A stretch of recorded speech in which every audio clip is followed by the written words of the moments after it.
મિત્રો આજે આપણે જેમ દિલ્હીની અંદર વોટ ચોરીની એક અત્યારે ન્યૂઝ આવે છે એમ જ આપણને ગુજરાતની અંદર મિત્રો જલ્દ જ લોન માફીની પણ એક મિત્રો ન્યૂઝ આવવાની છે।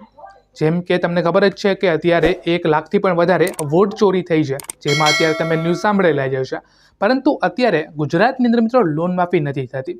હવે કાંક એવું ના થાય કે આ લોન માફીના જ આપણને એવા જ સમાચાર મળશે। હવે અહીંયા થોડુંક હું માહિતીપૂર્વક તમને સમજાવવા માંગુ કે આપણી જે છેલ્લી લોન માફી હતી એ 2018માં થઈ હતી। અત્યારે 2025 ચાલે છે, હજી સુધી કોઈ મિત્રો લોન માફી ગુજરાતની અંદર નથી થઈ।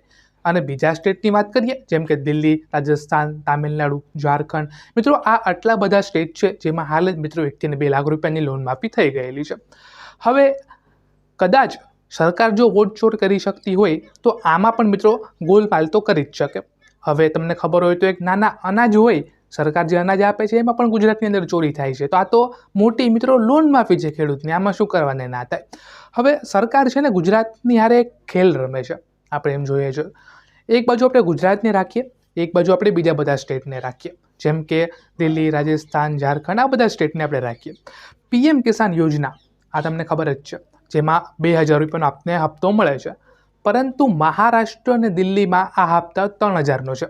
હવે ત્યાં પણ સરકાર એક જ છે, અહીંયા પણ સરકાર એક જ છે, પરંતુ સ્ટેટ વાઇઝ જે પ્રાઇસ છે, જે પૈસા આપવામાં આવે છે ખેડૂતને, એમાં ભેદભાવ થાય છે। હવે એક યોજના હોય તો એનો હેતુ શું હોય? મુખ્યપણે કે ભાઈ ખેડૂત હોય ને આપણે આર્થિક રીતે સહાય કરીએ, એક યોજનાનો મુખ્ય હેતુ હોય છે। તો આમાં ભેદભાવ શું કરવાને થાય છે? કેમ કે ભાઈ જ્યારે ચુનાવ આવે ને ત્યારે એ સ્ટેટમાં બધું જ સારું થઈ જાય। ફોર એક્ઝામ્પલ અત્યારે ગુજરાતમાં કોઈ ચુનાવ નથી, જ્યારે ગુજરાતની અંદર ચુનાવ આવશે આ મારો વિડીયો તમે સેવ કરી રાખજો।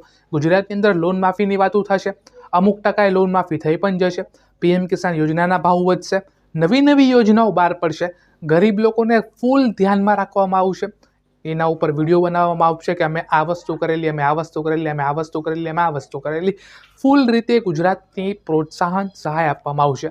પરંતુ ક્યારે? જ્યારે ચુનાવ થાય ત્યારે। અત્યારે કોઈ ચુનાવ નથી હાલ ગુજરાતની અંદર, એટલે ગુજરાતને એક રીતે આપણે સાઈડમાં રાખીએ છીએ।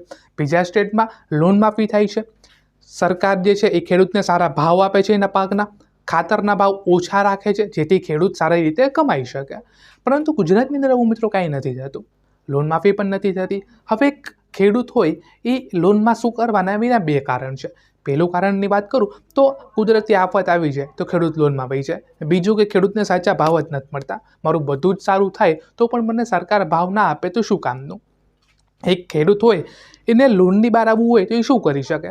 વધારે કમાઈ શકે, વધારે કમાય તો જ એ લોન ભરી શકે, કાં તો પછી ખેડૂત જે છે એ સરકારની રાહ જોવે કે એ લોન માફી કરશે, લોન માફી થતી નથી। પરંતુ જે ખેડૂત છે એને એટલું તો આપણે સક્ષમ બનાવી શકીએ ને કે સારું કમાઈને લોન જે છે પણ એ ભરી શકે। આપણે બેમાંથી કાંઈ જ નથી કરવું તો આમાં કાંઈ જ ના થાય। હાલ અત્યારે આ વિસાવદરની અંદર અને બીજા કેટલાક રાજ્યો છે એની અંદર મિત્રો આપણને ખેડૂતનું આંદોલન ટૂંક જ સમયમાં જોવા મળશે।